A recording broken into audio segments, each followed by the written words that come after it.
Welcome back, Smart Contracts Maxis, in the part 2 of our ERC 721 Smart NFT Smart Contracts.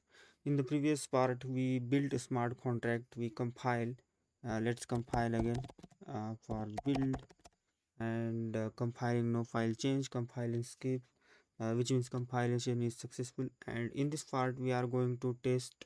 We will write some of the best test cases for this smart contract, and we will learn how testing works in Foundry, and I will show you some of the best practices to test your smart contract. And by the end of this video tutorial, we are going to deploy our smart contract on rootstock testnet.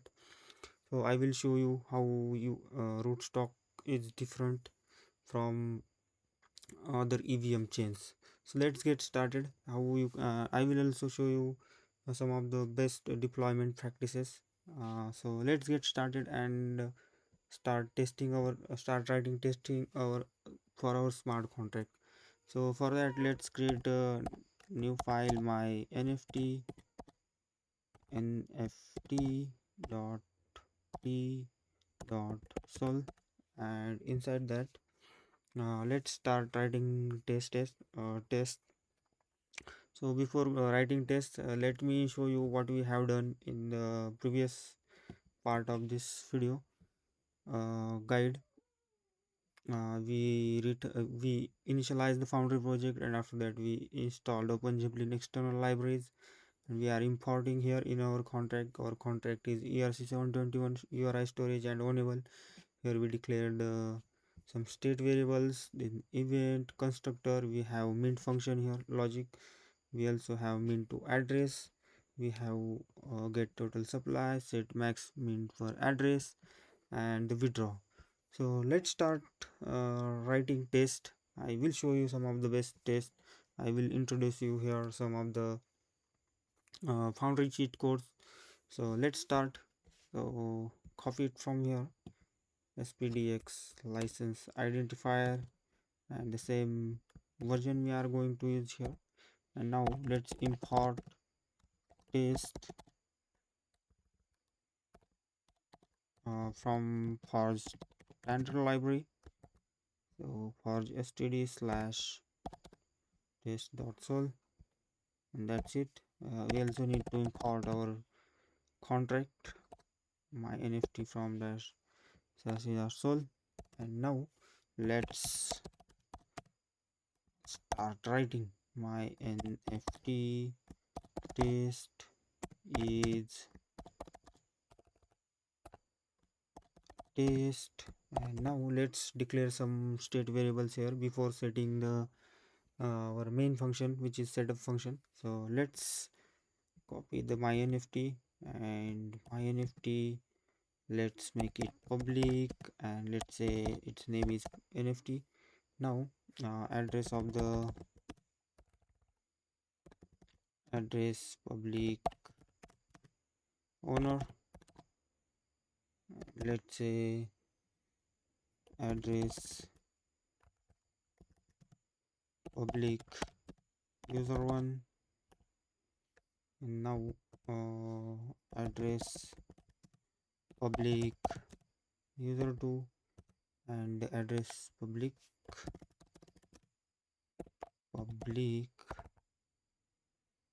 user 3, and that's it. Thanks to Copilot. Now let's go ahead and declare two more variables here, which is the constant variables, which we will need to test our smart contract. Let's declare this one as well. Unity 56 public constant. Now let's say mint price, and let's initialize it 0.01 ether. Thanks to Copilot. Let's declare another constant variable, public constant, and the max supply should be, let's say, 1000. And now let's set up our main function, which is the setup function setup, and let's make it public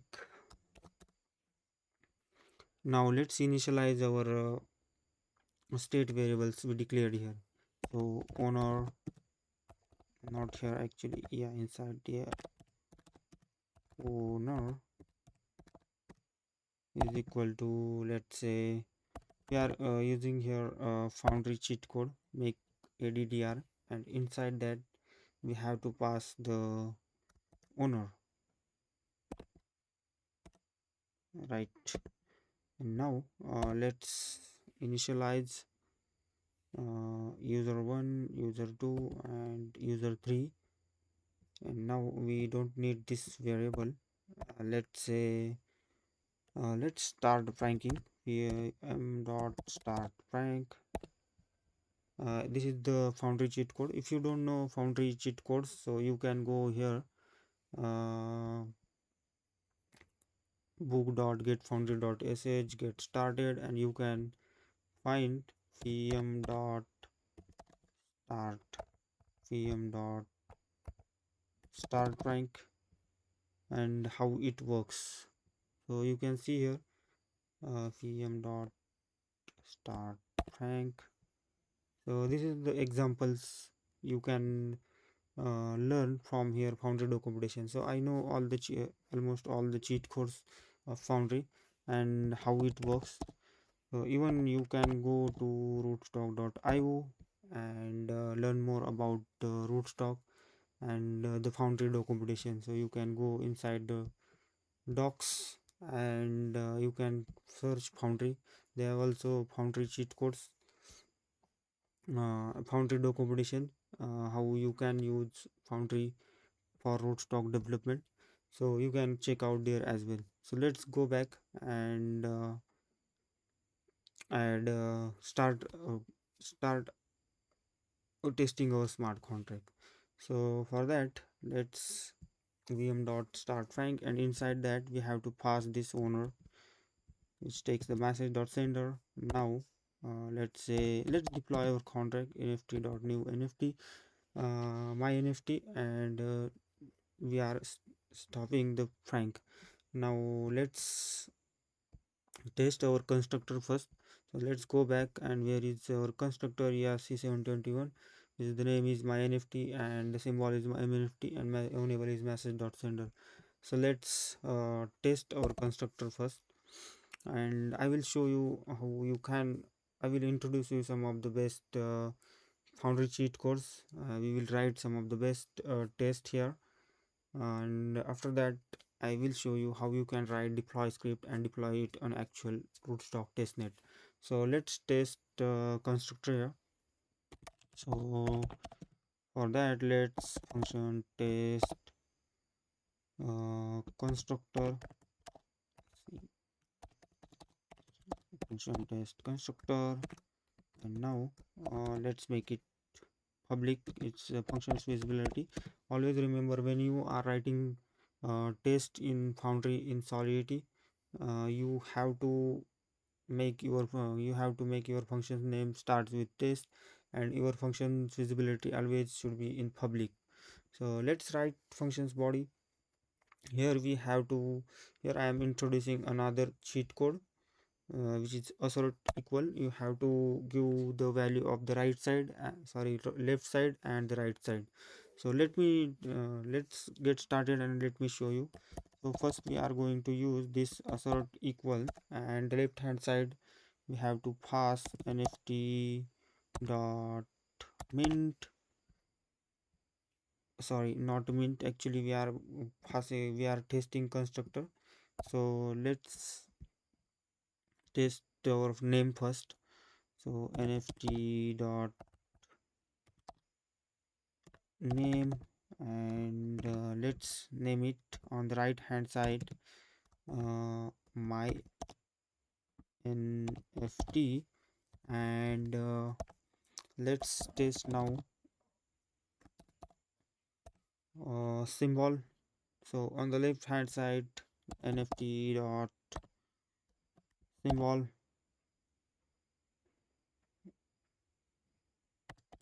and on the right hand side we have to pass, let's say, nft, I forgot to add this one, MNFT. And let's test now the owner. So assert equal, and let's copy me because we need to add more.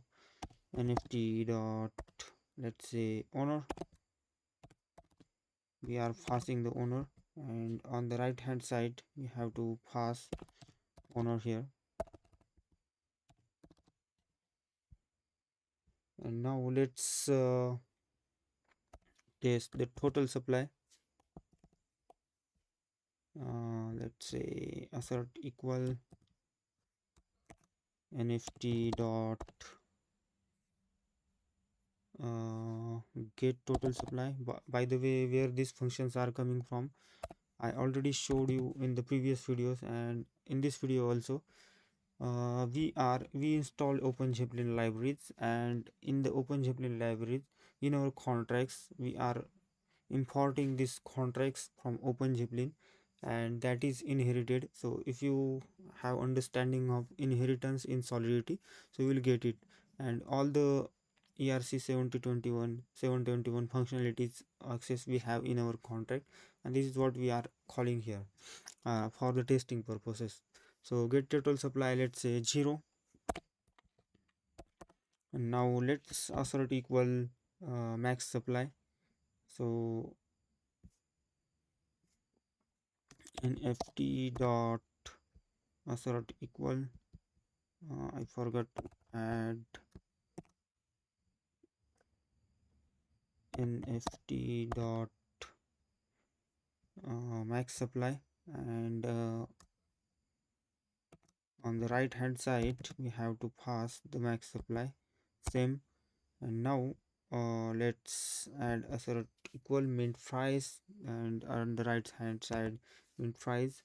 Now let's say another cheat code, nft dot max mints per address, and we have set here not uh, 1 but 5, if you remember. Let's format this, and with that this is the test constructor functions we have written.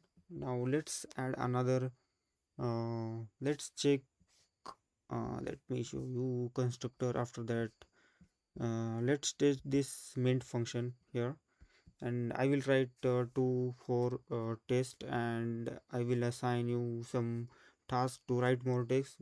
Uh, and, but in the video description of this video I will be giving you GitHub repo to code to follow, and in that repo I will add more tests like 15 tests.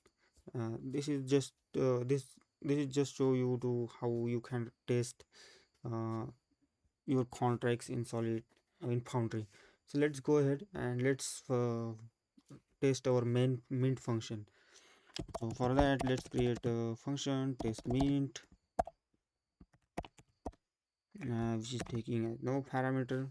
Let's make it public, and let's start writing. So first here declare a state variable. Let's name it string memory uh, token URI, and let's say for example IPFS colon slash slash QMTEST, let's say 123 or whatever. And now let's let's use here the deal vm.deal, the new foundry cheat code vm.deal, and inside that we have to pass two parameters. One is the account, let's say for account user 1, and let's say mint price new balance, let's say mint price. And now let's go ahead and start franking. So let's vm dot start frank, and inside that message dot sender user 1 we have to pass the user 1, Now let's go ahead, and here I am again introducing you a new foundry cheat code, that is expect emit, and inside that we have to pass the boolean values. So let's make it true, and another true, and let's make it this time false, and now again true, and that's it. Let's format this, and now let's emit an event here. Since we are using expect emit here, let's emit here NFT minted, and inside that let's pass user 1 and token URI. And we didn't declare the event here, so let's go outside this mint function and let's declare event here, event NFT minted, and inside that we have to pass address of the 2 uint 256, the token IDs, let's say token uint 256 token ID, and token URI string token URI. Thanks to Copilot. Now let's go ahead, and we have emitted the event here. Now what we have to do is let's try minting. So nft dot mint, and inside that we have to pass nft dot mint the value, and we are calling mint price here. So let's copy mint price from here, and let's say mint price, and now here we have to pass the token URI. Let me token URI, thanks to Copilot. And now let's go ahead and stop the prank. So vm.stop prank. Now let's add more assert equal here. Let's copy from me, and inside that on the left hand side nft dot owner of, let's say 1, and this side user 1. Let's add another assert equal here, and there nft dot token URI and 1 token URI, thanks to Copilot. Let's add another assert equal, and there this time now we have to pass get total supply, which is the 1. So nft dot get total supply, and this time we have to right side the 1. And now let's go ahead and let's add another assert equal for the minted counter. If you remember, we declared the mapping here in our contract minted count. So let's test this one assert equal nft dot minted count, and inside that minted count let's say user 1, and on the right hand side the 1. And that's the our test mint. We will test it, don't worry. And what warning we have here, function statement can restrict it to you. So this is just minor warning, so don't worry about this. Let's go ahead and start write one more test. So I will show you uh, how you can test, but in the video description I will give you code, entire source code of this tutorial. By following this you can write more test, more than 14 15, whatever the test you have to write. You can literally test every single line, but if I write more test here, and this video will be so long, so I am just showing you how you can write test. So let's test our more functions here. So we can test more here functions, but let's keep going. Let's first see our test is are passing or not. So for running this command, let's say for test and to test fast the test expected log, let's say for test dash vvv, and this is the assignment you have. You by following this you can see we have our one test failed. I deliberately did this, and what is the problem you have to um, identify and solve this problem. And I am also giving you source code of this tutorial, so you can go back there and you can solve this problem. So inside the constructor you can see here in traces what is the exactly problem. You can clearly see and you can solve this problem as well.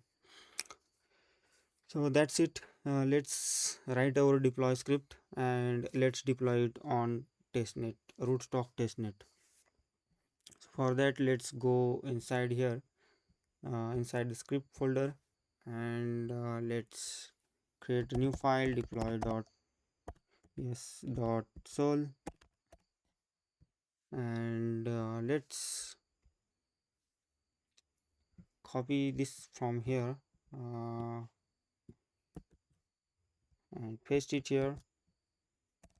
Let's start writing contract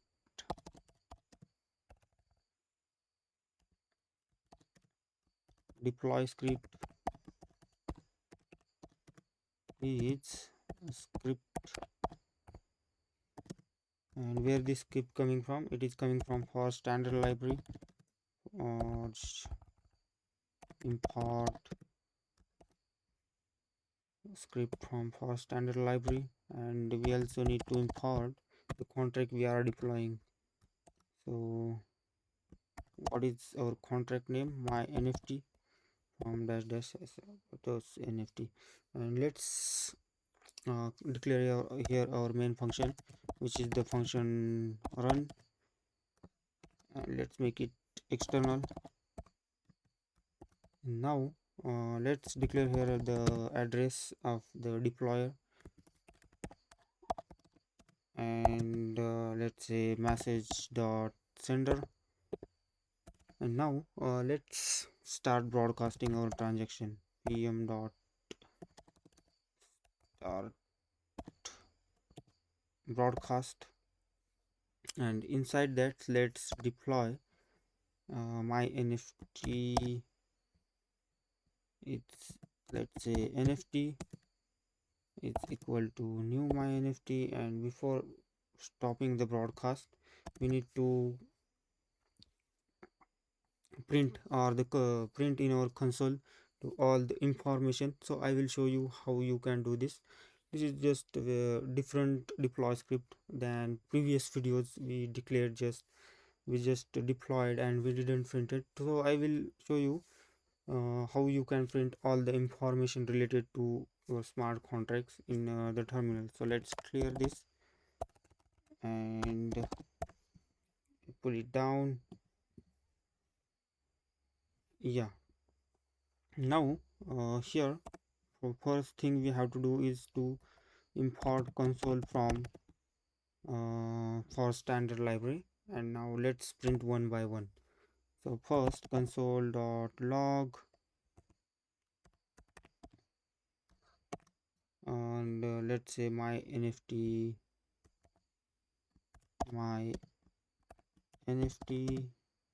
deployed at, and there we have to pass this NFT. That's it. Sorry, we have to pass here address, and inside that we have to pass NFT, and that's it. Now let's add one more console here, console.log,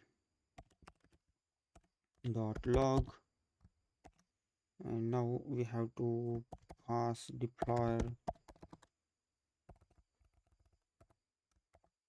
the deployer address, and let's say deployer address is the deployer, which is the message dot sender. What's wrong?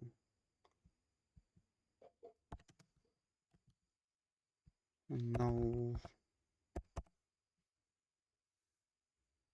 let's say let's print contract owner name, symbol, and everything. So let's console dot log, and now let's add here contract owner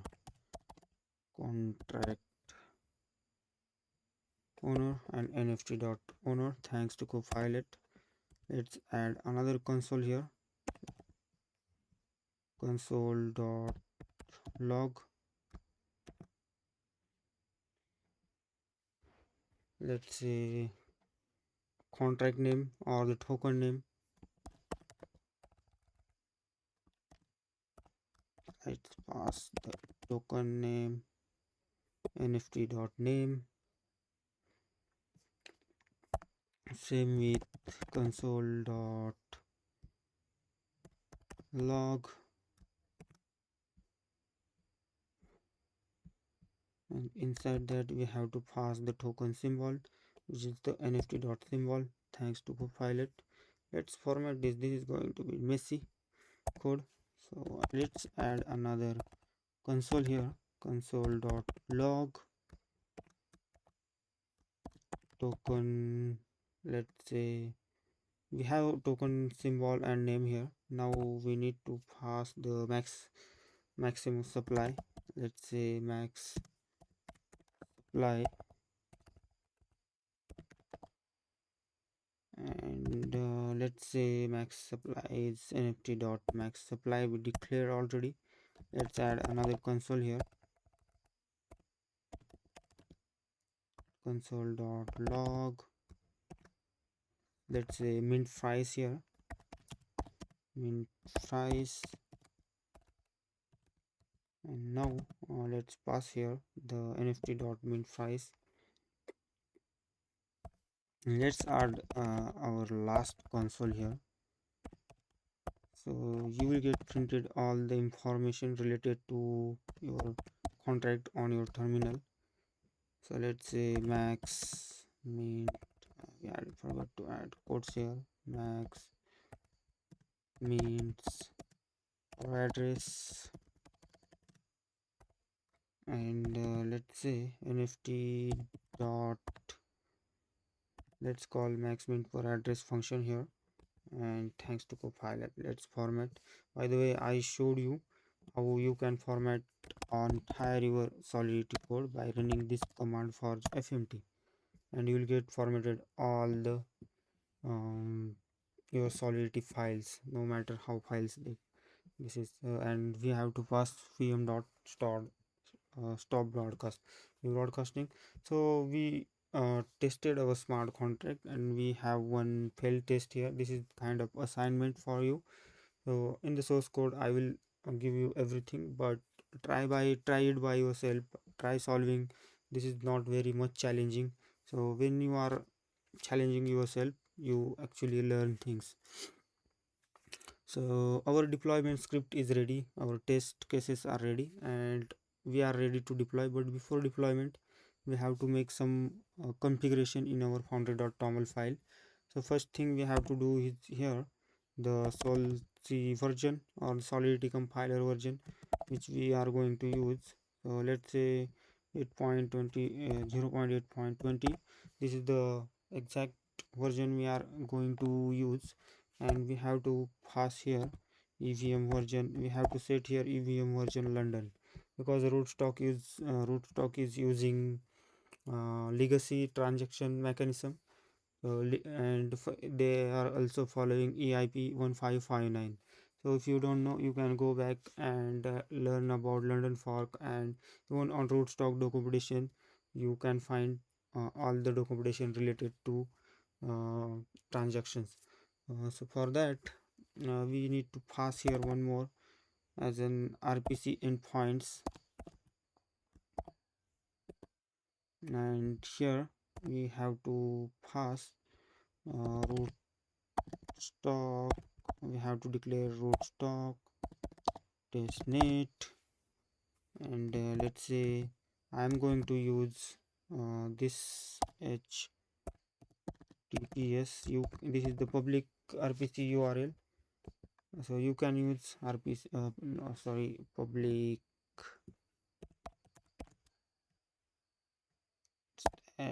node dot testnet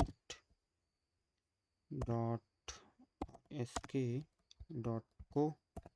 So you can also use this one. If you don't know, you can go to rootstock documentation, and here you can find RPC URL. So you will find all the documentation if you want to use uh, RPC URL or the API keys. But this one I got from their documentation, and you will find a lot of documentation to get started and how to do XYZ here on documentation. So I will show you testnet RPC URL.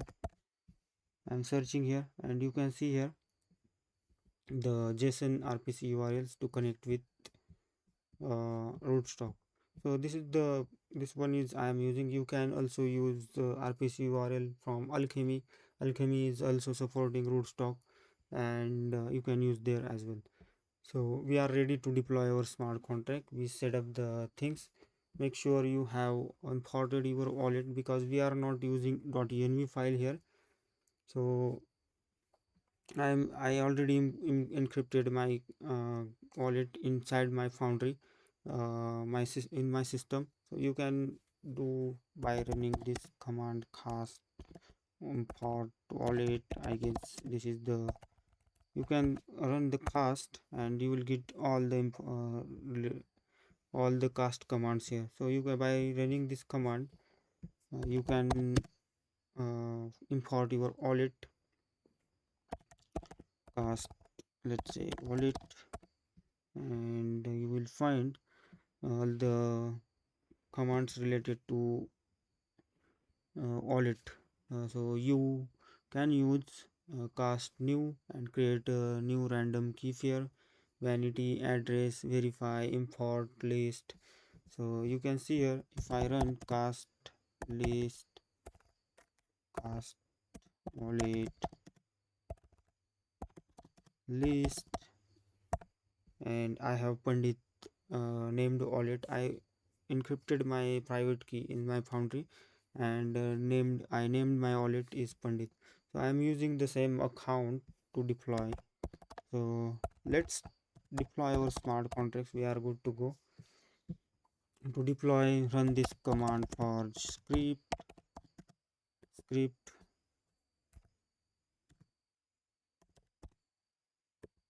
slash deploy.s.sol, and inside that we have this deploy script. Let's paste here deploy script. Now we have to pass dash dash rpc dash url, and we have what variables we have, rootstock testnet, and let's say dash dash account.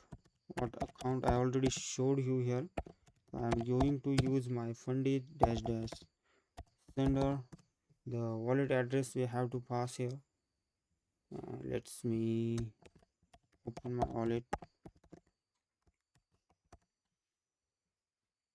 and copy this. This is the address this address private key and I encrypted. So sender is this address, and now we have to pass broadcast here, and also dash dash legacy. And before going ahead, make sure you have faucets in your wallet. So you can go to go to faucets dot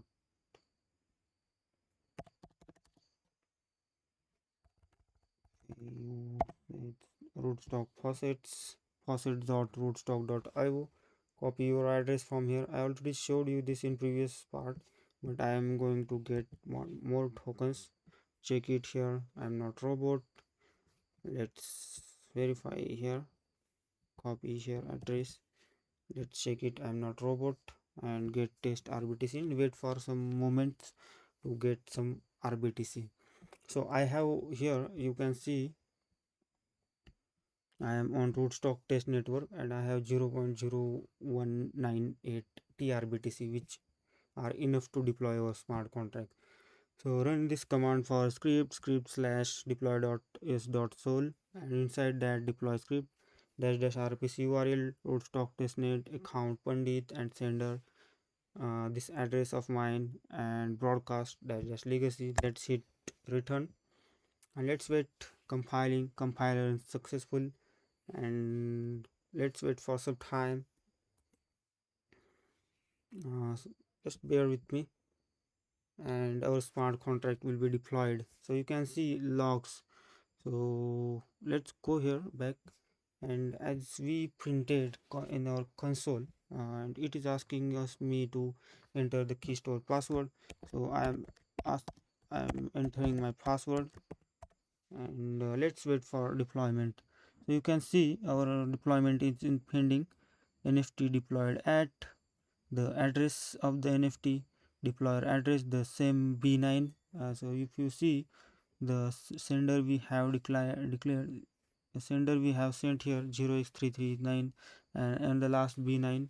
So you can see the deployer address 0339 and FB9. The contract owner is the same, and the token name is my NFT. If you remember in our contract or in the SRC, what is our token name? We initialize here my NFT, right? And the token symbol is MNFT. Maximum supplied. Actually, we did some spelling mistake here. In, instead supply we did supplied, so it's okay.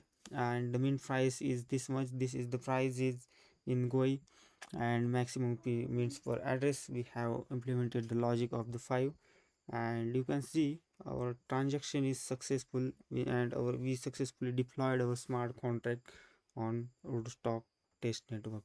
So let's see if we indeed deployed or not. So let's copy the this contract address from here and go to rootstock testnet explorer, and this web explorer.testnet.io, and copy this contract address, paste it here, and let's see. So you can see the address of our contract name is my NFT, the symbol is the same, the creator, and the deployed at timestamp 1 minute ago on July 4th UTC, and that's it. With that, I am wrapping this video, and I will see you in next video. If you bear with me, thanks for watching, and I am going to give entire source code of this smart contract, all the test cases in the video description. So if you stuck anywhere, don't hesitate to ask help in rootstock discord and community channel. Thanks all. I will see you in next one.